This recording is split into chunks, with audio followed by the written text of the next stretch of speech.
What's good, good people? I want to do another intro soon. I gotta change my intro because I'm kind of changing some things around here. What's up? What's up, good people? I know you guys are like, all I hear is silence and it's just a black screen. But what's going on, good people? Let me give you some public shout outs. What's up, Crystal? What's up, Richard? What's up, Ken? Isserol? I hope I'm saying that correctly. Isserol. Anthology. I'm horrible with names, so if I really, really mess up your name, do me a favor. Please don't get upset with me. Please just inbox me, like, spell it out in syllables and something like that. So, what's going on, good people? It is Friday. And it's hot. It's hot all over the damn country. It's just hot. It's hot. Wherever you go, it's going to be hot. It's just hot. It's hot. I hope you guys are staying cool. I hope you guys are hydrating. Please, God, please hydrate. I mean, I was out there today, right? And I was like, yo, this is hot. I had to do a lot of work, but I was out there. And then I came back and I thought I was drinking enough water. Then I started getting like a headache or something. And then I was like, yo, I got to drink more. I got to drink more water. So please, y'all, stay hydrated. You got to stay hydrated. This is a weather that you don't want any parts of. You want no parts of this weather. This weather is not loyal. It is horrible. It is just messed up. It's hot. And I hate heat. I can't stand heat. But I'm glad. Oh, okay, I got your name right. Good. It's Friday. God, we had a crazy week. Let's just do a recap right quick. Let's just talk right quick. We had a crazy week. It was a week I think this was one of the most bizarre weeks. When we're talking in terms of racism, we're talking in terms of the political office.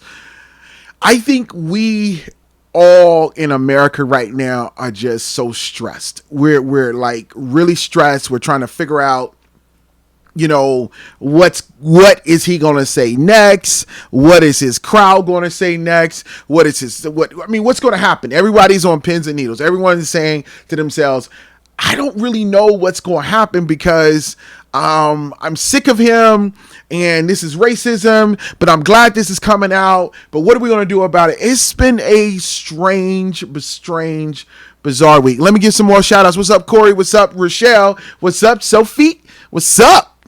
It's been a crazy week. It's just been a hard week. We've seen videos of racism, and you're going to see some stuff on there. We've seen videos. It's just been a hard week. And so the question is, can we relax now? Can we say, it's the weekend and we just relax? What is Donald Trump going to do? Is he going to say something else racist? What else is he going to do? Are we going to sit back? What's up, Liz? Are we going to just sit back and just, and to my opinion, I believe, and I've said this in the beginning, Donald Trump is the epitome of all the sins of America, and they're just exposed. And so the world is now seeing the sins of America in the Oval Office. It's no longer hidden. He's being who he is. He's placating to his base. So I hope you guys out there doing self-care. I really do. I really hope you guys out there enjoying life, finding time for your families, cultivating good relationships with each other, making sure you have good family time. I was talking to one today in reference to family time. Family times are very important, especially people in the Black and brown community. We have gotten away from a lot of our traditional things. Family times are so important. So please, what's up, Monica? So please make sure you're having your family time, especially with all this stuff going on.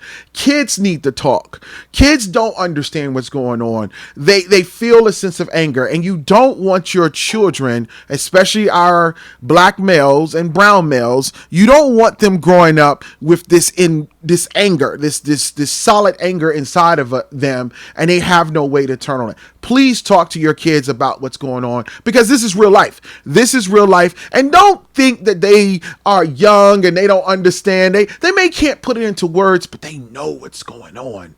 They know what's going on, and so just let's all make sure that we're doing self-care, and I get some rest, sleep, enjoy life. And just understand that you're not in control of Donald Trump. You're not in control of any elected officials. You're in control of yourself and your family and what you can do. So please enjoy and get rest. You said you read an opinion article that says that Trump's strategy play down to the bad wrongdoings. Yeah, it's part of his strategy, but most importantly for us, we're tuned in every day. I'm tuned in every. People say I'm just walking with news because I have several devices that's constantly getting updates and all those different things. So I'm plugged in. And so me personally, I'm having to break out and take out time for yourself. Go fishing, enjoy your life, because trust me, somebody has it worse than you do, and they would love to trade positions with you. Okay. All right, guys, let's talk on some situations tonight. Let's get into some stuff, and then we can get into this, and then we'll go out. We're gonna celebrate our weekend, and we're gonna get in, we're gonna get out. All right, let's go all the way to Tulsa, Oklahoma. Yes, and you're probably saying, why Tulsa? Hey, I just found this out, and it was on a national news article, and so I have reached out to let me make sure I say her name correctly. I think it's Miss Washington. I have reached out to her to see if she can come on the show, because I do believe that her voice matters. And so let me set this up for you guys. Her name is Keandra Washington. She's from Booker T, Washington. And this did not make the local news. It made a national news. That's the crazy part about this. Because she posted it on Facebook. Apparently, a person from CVS called the cops on her. That's right. CVS in Tulsa, Oklahoma. A lady called the cops on her, and she recorded the incident. Way to go, Miss Washington. Way to go. She recorded the incident because she wanted to make sure that the incident was recorded, and I believe she live streamed the incident. But I'm going to show you the video now of the recording and all those different things. And she started recording when the woman was calling for the police. So basically what happened is that Miss Washington was in line and our card wouldn't go through. She asked her to try the card, and the woman made some type of comment saying that the card is not going to go through. When it doesn't go through, it means you don't have money. Okay. You don't have money. So she talking sideways. So Miss Washington goes to get some money out of the ATM because she needed to pay for her medication. This is dealing with the CVS pharmacy. I don't know which one it is, and I will find out. But this is dealing with the CVS pharmacy. So she goes and gets the money to go pay for her medication. And this is where the video picks up at. So I'm going to stop talking and let you guys see the video, and then we can come back and we can talk about this. All right, here we go. Let me play the video. Calling the police on me after they told me I went to the ATM and got cash. They told me that I did not have enough money, in my account when I have enough money in my account. And now Tanya is calling the police on me after I've asked her to process my payment. This woman is calling the police at me in CVS when I have cash, and I have asked her several times to process my payment. Take my money and process my payment so that I can get my prescriptions. I'm at CVS and I'm having the police called on me. I won't coddle your feelings.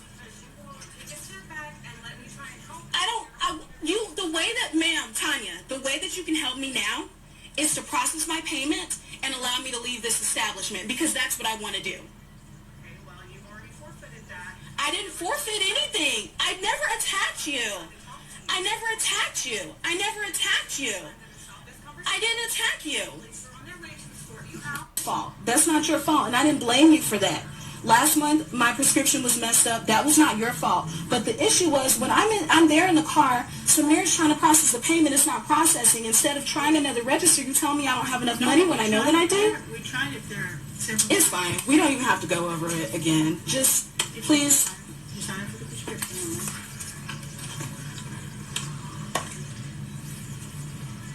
It's just wild to me, just the immediacy of calling the police just because your feelings are hurt. It's just absolutely absurd. This is one says it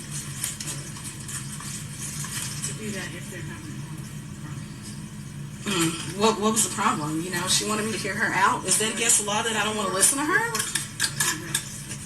It was stern. It was stern. And like I said, none of this would have happened if I wasn't black. But I just want to get my stuff and go. I don't care if you have black friends. What does that mean to me? No, it does not mean that you're not racist.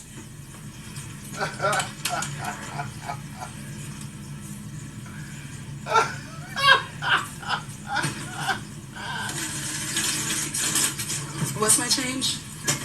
It's enough to have to come in here and, and combine pay $200.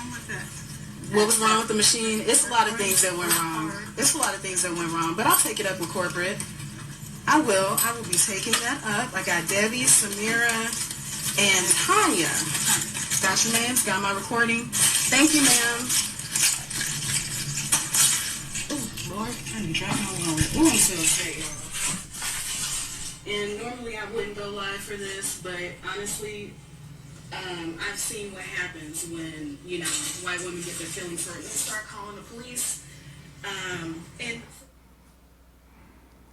Miss Washington read her rights, and I am like, that's why I was starting laughing. You guys probably heard me in the background laughing because I was like, yo, when she said, the other one was like, no, I'm not racist because I have black friends, which is the exact thing. I hate it when people say that. But anyway, so apparently Miss Washington had to file. She actually did file a response. She took to Twitter and she tagged CVS inside of it, and she filed this statement, and they responded to her. And I'm so glad that they did because it was necessary. It certainly was necessary, especially when let me try to pull her up now so you guys can see the statement, what happened from CVS, and it was necessary. But this happened at CVS in Tulsa, Oklahoma. I do not know which one it is, and I'm trying to get in touch with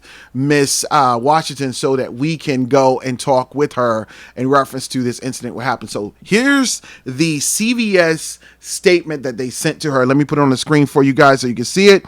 Here it is, and I'll read it to you for the people in the back. And it says CVS Health. It says CVS statement regarding Keandra Washington. We apologize to Ms. Washington for her experience in one of our Tulsa stores. As soon as we learned about this incident, we contacted her and conducted a thorough investigation. As a result, the two employees were involved are no longer employed by CVS. That's interesting. We are committed to providing courteous service and maintaining a welcoming environment in our stores. We have thorough non-discrimination policies and employment training in place to help ensure that all customers are treated with respect and dignity. Profiling or any other type of discriminatory behavior is strictly prohibited and against everything we stand for. So there you have it. It sounds as if that CVS was like, we have zero tolerance, and they have done the right thing. In reference to this, I am shocked. No lie, I'm literally shocked because I didn't expect CVS to sit back and do something of this nature. But kudos to CVS for handling this situation, and kudos for Miss Washington. Miss Washington, if you're listening, and also please, I've reached out to you via Twitter, so hopefully you can come on here and we can talk to you live and trying to gauge how you feel. I am shocked that no local media has picked this story up. And they probably will after this one. But I'm shocked. But however, I saw it, and I'm definitely going to do this. Equal opportunity rights is a real thing. Absolutely, it is a real thing. It is such a real thing, and it's something that we need to really truly be serious about it, because harassment, discrimination, and all those different things in the workplace is wrong. And it's something that you cannot tolerate if you're in the workplace at all. You cannot tolerate that type of discrimination. And kudos to her for recording this event. Kudos for her maintaining her cool. Not to say it was hard for her to maintain her cool, but a lot of times we would say what we would do if we are in that situation, but when you're not faced and you're caught off guard, you don't know what you would do. And sometimes, when someone comes at you and say, "Oh, you don't have any money," that's an insult. That's a direct insult to you, your character, and she's absolutely right. I fully believe that the woman wouldn't have come to her that way if she would have turned around and if she wasn't black. That's just my opinion. I believe that people are old in their antiquated thoughts and their ways. I believe that they are going to continue these types of thoughts until we get rid of them. And that's what needs to happen. They need to get rid of them. Unfortunately, if they're no longer with CVS, the question is, where are they going? That will be the question. What will be their next stop? Are they going to another location where they're going to do the same thing? Did they learn anything from this situation? Are they learning? That's the question. Are they ready to learn? Have they changed? And is there a moment for them to change? And those are questions that we have to ask, because I guarantee you, if this person has not changed, if this person has not done anything that is different for them, they're going to turn around and do the same thing to someone else and probably will go through the same scenario. And this whole thing of "I have black friends" thing, let me tell you something, white people, please don't do that. Don't do that. It's just it's wrong. You don't do that. I mean, you can be racist and still have black friends. Donald Trump, okay?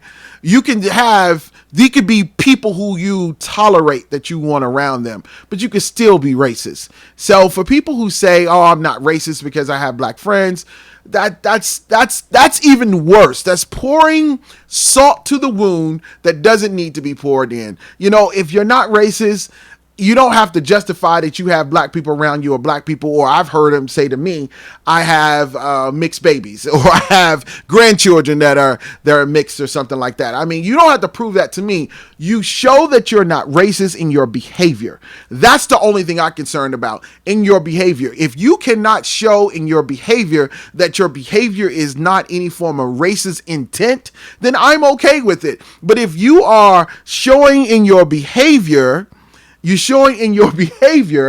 that you are racist, but then you're going to pull out and say, "Well, I have racist friends. I have black friends." That's not cool for me. That's not cool for me, because if you really had good black people, you would know that certain things that you shouldn't do.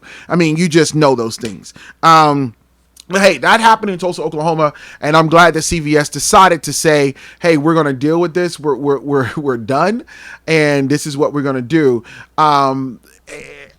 I'm happy for that. You can't ask for a better finish. Maybe some people want to have change, but I don't care. Honestly, I really don't care, because I really feel like people like that, they're never going to change until they decide to say they're ready to change. And, they're not going to change.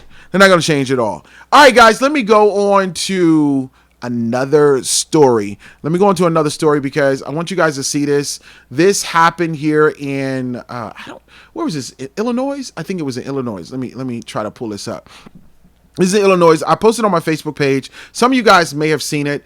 It was in reference to a gas station owner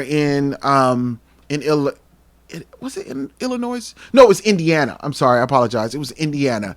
He heard, trying to set the tone for you. He heard Spanish people speaking. He had people speaking Spanish. So I don't know if let's just say they were Latin descent. They were speaking Spanish, and he didn't like it. He didn't like it at all. So a bystander went ahead and recorded the video. Rightfully so, which is good. I'm glad that she decided to do that. And so I have this exchange here. Just waiting to pull it up here. Have this exchange so you guys can see this exchange that happened. But this is indicative to where we are in America, because Donald Trump has made everything comfortable. He has given racism and okay. Never have we seen a situation like this occur. Ever have we seen someone from the top office to be able to invoke not even just straight dog whistles, just straight up racism. We have never seen anything happen like this before, ever, in the history of America. And we've had some racist presidents, but something has happened when they got to the office of presidency. When they got to the office of presidency, they have decided to say to themselves, I have to go above this because I'm not that person. So that's what we have seen. But unfortunately, Donald Trump has given rise to a lot of people, and he has made people feel as if that they have a lot of control. So let me play this video here, and we can come back and talk about it. Here we go. Let's play the video. Here we go. Put it like up. Here we go, like this. I'm an American. Eh? What's the problem? It's illegal. No, it's not illegal. It is. What are you What talking is your about? problem? What is your Are you problem? a citizen? Yes. What is your problem? So don't you know the rules? What is your problem? What is your problem? They need to go back to their country. Why? It's illegal. You don't you be quiet. You don't citizens. You You'll be are. surprised. I call the police. You I hate don't that go. I What? I hate you. ICE will come. I hate you. Bye. God bless you. Stupid. God bless you too. God You're in the bless you wrong too. country. Come in, please. I'm glad you came. Thank you. You have no right. You have no right. You have no right. I put it in the No put it in the right. Facebook. None of y'all have right to leave. Llama a la policía. Llámalo, dame un...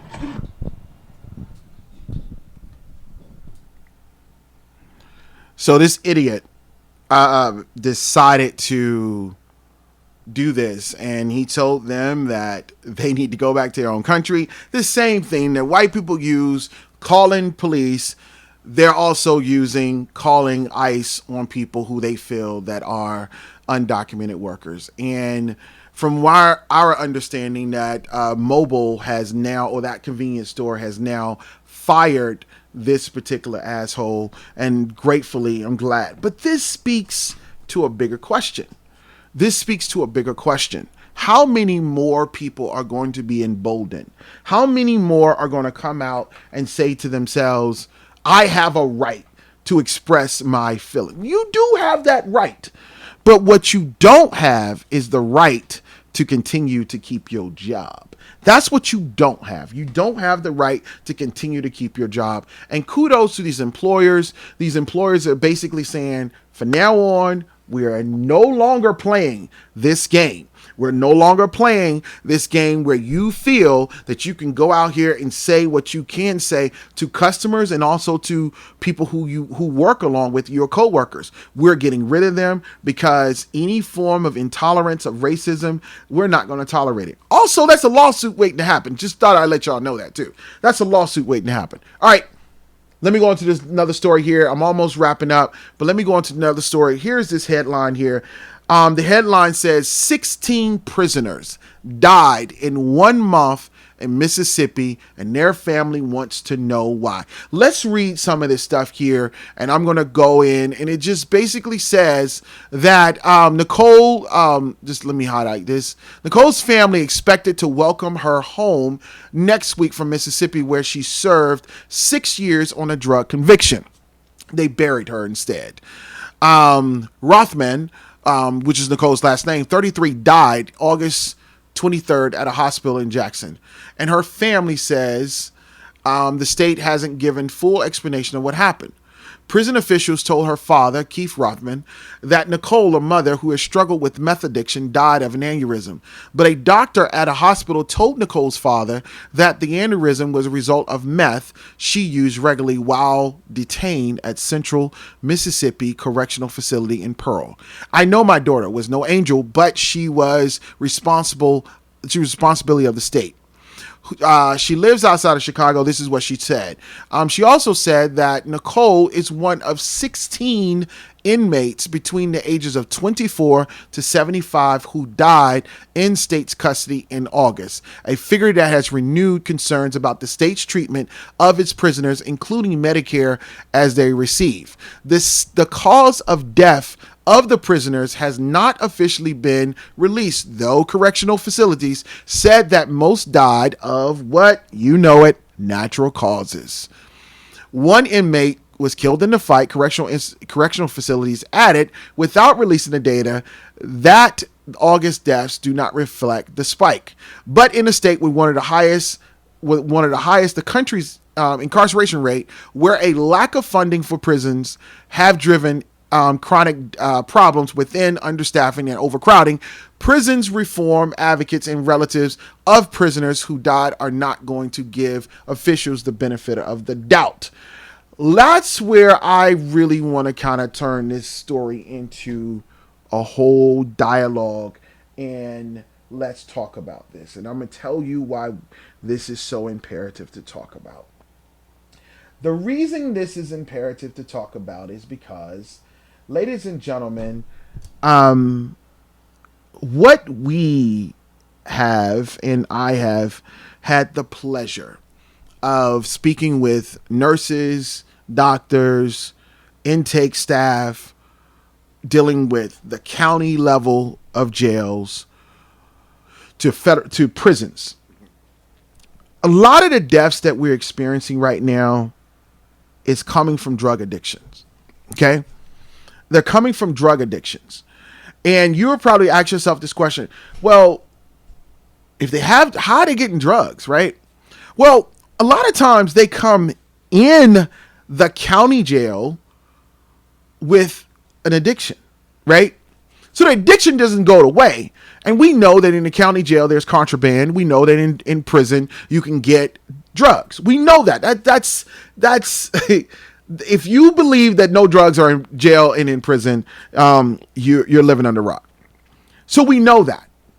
But what ends up happening is that people come in the intake process, and a lot of them may be going through withdrawals, or a lot of them may be not going through withdrawals. And if you do not have a good healthcare system in your jail, because remember, the jail is the holding place for them to go to court as soon as they get convicted. Sometimes they serve their sentence in the jail, and sometimes they have to go to a facility where they are shipped out like cows, if you want to look at it. So there's this huge facility, and then they go to here. You're going to spend whatever your time here. You spend whatever your time here. You spend whatever. So a person who's suffering and struggling with drugs, if they're not open and honest with the healthcare professionals, they may have withdrawals, or they may be getting their fix while they're in jail. That's where the problem is. So we have people coming in who may be drug addicts, and they themselves are not being honest with the intake person who's bringing them in. So they're not telling them. So they go into general population and may be fine, and they may still be getting their fix.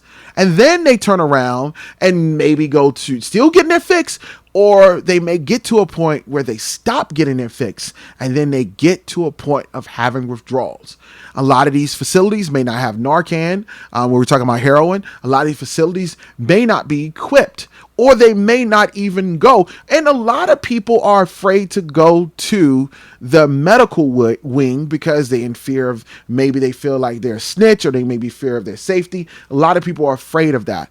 So what I think, and this is just my opinion, what I think is simply this: the intake process has to be better. In my opinion, the intake process must be better to when people coming in who are suffering from drug addiction. They should immediately go to some type of detoxing program. Immediately. And then there should be some form of monitoring that goes around over and over and over again, so that we will make sure that this person is not getting the drugs in the prison. Now, I know that's a lot to ask, because we're talking about a housing facility, not a institutional correction facility. We're talking a housing facility. So we understand that, cost is all this way, and we cannot, help, or you're not going to have DOs monitoring people like their children. You're just not going to have that happen. So we understand that. But in the real world, in a good world, we would make sure that those who come in with a drug addiction gets the proper treatment. But they have to know, the medical professions have to know, or the medical professions have to care. I'm going to agree that the majority of the medical professions do care. Okay. And the reason I'm saying the medical professions, I'm talking about medical professions who are registered with the state, who have gone on and have done that. But you got to keep in mind, the detention officers are not registered with the state as far as medical professions are concerned. So I want to make that distinction, because it goes first to the jail staff or the correctional facility, and then they have to refer that person to the intake process. They have to refer them to medical and all those different things, and they have to send them there. So what we're seeing is that people are coming into the jails and they're going through withdrawals, or they may not have hit withdrawals yet. And this is why I'm thinking the spikes of deaths that are happening, because we have so many people that we're throwing them away into prison, but we don't have a lot of professionals that can monitor them. And that's why I believe that happens in Tulsa. It happens in Oklahoma County. It happens in the bigger prisons. That's why I believe that the spikes that we're seeing are due to drug related causes. As a matter of fact, if you see someone that is incarcerated on a drug conviction and it's more than a dealer's worth, you know that they're using drugs. I mean, that should be a given. But unfortunately, that's not the protocol that we have seen on the local perspective. They have to literally say, or the professional must see that they're going through something. But what if they come in there and they're not going through anything? What if they may just be fine? And then later on down the line, just like this lady, her daughter died of an aneurysm, because of drug addiction and drug use. So she was still getting drugs in prison, still getting it. So I can go on and on and on about the incarceration and how things could be better within the prison system by at least getting people the help that they need. But unfortunately, housing comes number one, then care comes secondary. And I believe it should be care first and then housing. But we live in a punitive country, and we want to penalize everyone for every crime. And we see it happening. I go to hospitals all the time, and I see, police officers take people there, and they're looking for their care. And a lot of times these people are bad off. I give you a case scenario locally. They have Tulsa jail has an intake process. And there's no nurse in the pre-booking, right? There's a nurse on the other side of the booking. So there's the pre-booking. So this is how it works. The law officers bring that person in. If that person has internal injuries, that person has anything, the detention officer may not see any of that. So now that agency is gone. Now they go through the booking process. Now they become the property of the county. In this case, the scenario would be Tulsa County. So this person goes to Tulsa County, and the nurse evaluates them, and they don't see anything visible or whatever the case may be. And they send them on. And then all of a sudden, a couple of days, they may have a concussion. And then they have to send them to the hospital. They may have had a concussion from being knocked around from the agency who arrested them. But see, everything is about money. Who is going to pay for the bill? So you have the agency coming in, bringing a person in who knew that they were injured, but they wanted to pass them off and let the county be responsible for that. So a scenario I'm telling you is Elliot Williams. Elliot Williams came in injured from Owasso, and then he re-injured himself in Tulsa County. So Owasso brings a person in that was injured. And this is the scenario a lot of times what happens. And so keep in mind, the city, the county is getting money for a body that is inside that facility. So do the math, more bodies, more money you charge the agency. See how that works? More bodies inside, more money you charge the agency. So this is why there is this connection of why I believe injured people are going into the county. It's because during the pre-booking stages, there's no nurse. The pre-booking stages, meaning before the officer is handing that suspect off to the county detention officers, there's no nurse that says, let me evaluate this person. However, the DOs are trained to look for key signs. I want to make sure we put that out there. The detention officers are trained, but they're not medically trained. You understand my point, what I'm saying? So once that person comes into the facility, they're the responsibility of the county. See how that works? So there's an incentive, in my opinion, this is just me talking, there's an incentive to fill up the Tulsa County Jail. Why is there an incentive to fill up the Tulsa County Jail? Because the Tulsa County Jail charges the agencies for each day that body is there for that agency. This is why Tulsa City went and created their own jail for some of the smaller crimes, because they did not want to keep paying Tulsa County. And there's been a long history of that. So I'm trying to break this thing down. It's so complex, but I'm trying to give you kind of the nuts and bolts of it to show, in my opinion, why we have injured people who are entering in our jails, and then they have issues such as drug addictions that are not seen first off. And then by the time they get handed off to prison, they're still feeding their habit, because they're going to find a drug addict is going to find drugs. That's just it. And they're still feeding their habit. So just like this lady said that her daughter got the drugs inside the prison. And so I question a lot of these things that we see natural causes. I would love to see the blood toxicology level on a lot of these inmates who have had the natural causes of death. I would love to see what they had in their system, because if they had any form of narcotics in their system, how did they get it in there? See my point? So to me, our focus should be reducing the incarceration, and it should not be an incentive of a financial monetary incentive for the jails to fill up their beds. All right.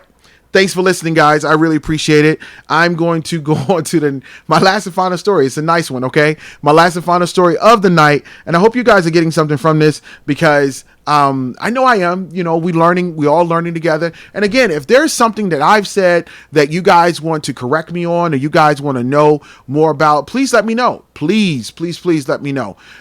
Because I think we're all learning together, and we want the best, and we want to see Oklahoma prosperous, and we also want to make sure that people are getting the best care of their life.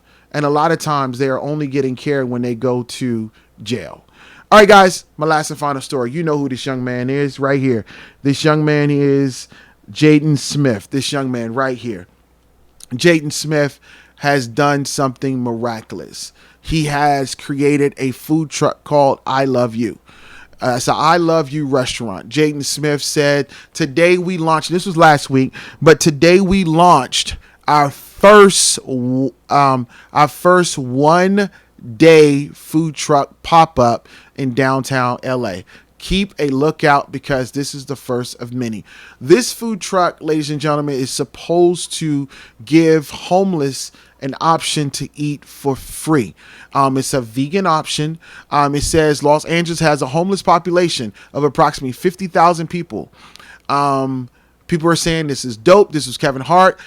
Peter come out saying, hey, you know, we love this so much. Thank you for helping the world of humans, because this is vegan. The Smith Instagram, I mean, has blown up, and people are just congratulating him for taking a big step. The reason this is so important, here's some pictures right here.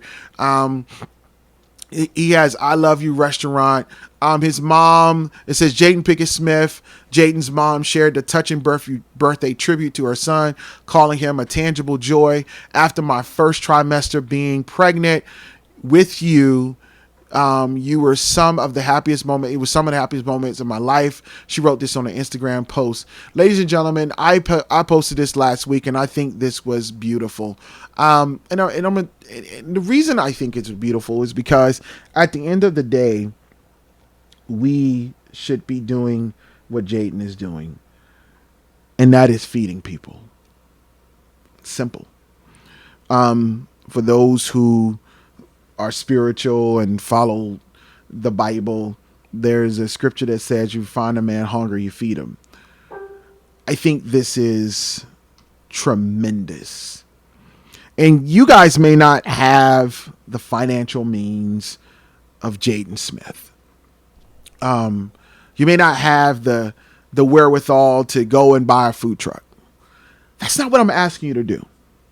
But you have an opportunity. If you're watching here, you at least have internet. Okay. You at least have enough money for internet. You at least have a phone or a tablet or a computer. But what I saw this Facebook post, and I'm not going to call her out because she's near and dear to my heart. And she made a Facebook post, and she said it, but she asked people to do it. And I'm going to echo her message. She said, this is Maria Ortez. She said, I called her name out, so sorry. She said, we have so many homeless out here, homeless people out here on the corner, and they're wanting food. I get it. Some of them are running game. I understand. I'm not naive to that. But she said, can you guys just make a peanut butter and jelly sandwich and stick it in your car and give it to homeless people? Now, Tulsa is very fortunate. We have tons of nonprofits that feeds people. Iron Gate. You have the Day Center. You have the Salvation Army. You have John 3:16.